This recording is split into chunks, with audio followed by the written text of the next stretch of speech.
Well, thank you. I'm intrigued by the conceptualization of government as a social contract, based on the Greco-Roman ideas of democracy and biblical covenants shaped by the Enlightenment. In this social contract, we the people and we the government have mutually reinforcing roles. And I'd like to suggest that many of the issues we're seeing in headlines across the country today stem at its core to a breakdown in that social contract, with one or both of us not living up to our responsibilities. So with your indulgence tonight, I'd like to briefly address two issues.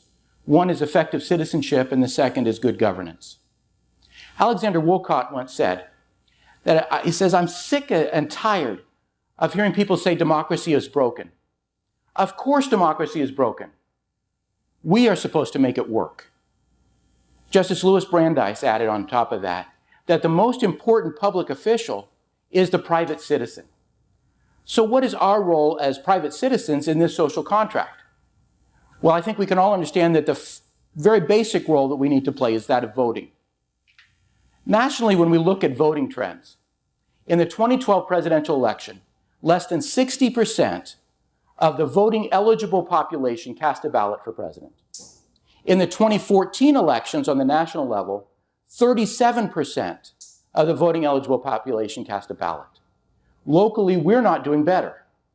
In our primaries that we just had this year, 27% of our population 18 and over cast a ballot in the primaries for mayor. And if those trends continue, we are about to select a mayor based on 13% of our voting eligible population. May I suggest we are not, as a nation or as a community, living up to our end of that social contract. And our roles go far beyond just voting. But I'm troubled when I think of what Jean-Jacques Rousseau wrote in his book, The Social Contract, over 250 years ago. He said, "As soon as any man says to himself, speaking of public officials of the state, 'It doesn't matter to me,' the state is given up for lost." So how can we possibly increase citizen engagement? How can we improve our part of that social contract? Dr. Henry Thomas liked to tell me that the systems we have are perfectly designed for the results that we're getting. So let's look for a little bit at the systems, all right? We like to look at government through a particular interesting lens. We look at it through a political lens. When we think about what we need from government for it to fill its side of the social contract, what we're looking for is good governance. But we tend to look for people who, and vote them into office who say things like, well, I'm going to run government like a business.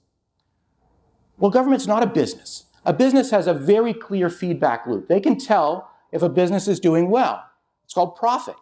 You can look at your segmented, targeted population, your customer base, and say, all right, are my goods and services that I'm providing, are they meeting with satisfaction? Are people purchasing them? Are my sales and expenditures meeting my budget?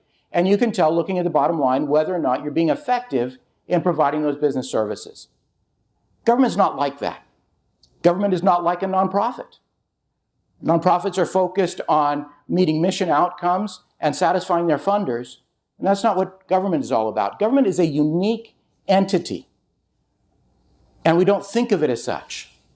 And governing is hard. Good governance is difficult. Goethe liked to say that ruling is easy. Governing is difficult. And we find ourselves in a time where we're finding difficulties in governance greater than ever.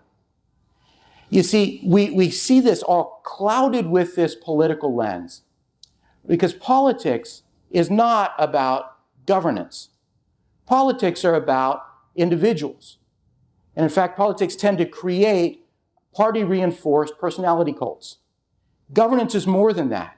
Governance is about public officials taking stewardship of the public good and of public tax revenues and delivering to the people what they need. In short, governance is about outcomes, not about people. And we get this confused because we hear people talking about governance issues, but they tend to do so with these partisan attacks. Turns out that public safety is not a partisan issue. Public education is not a partisan issue.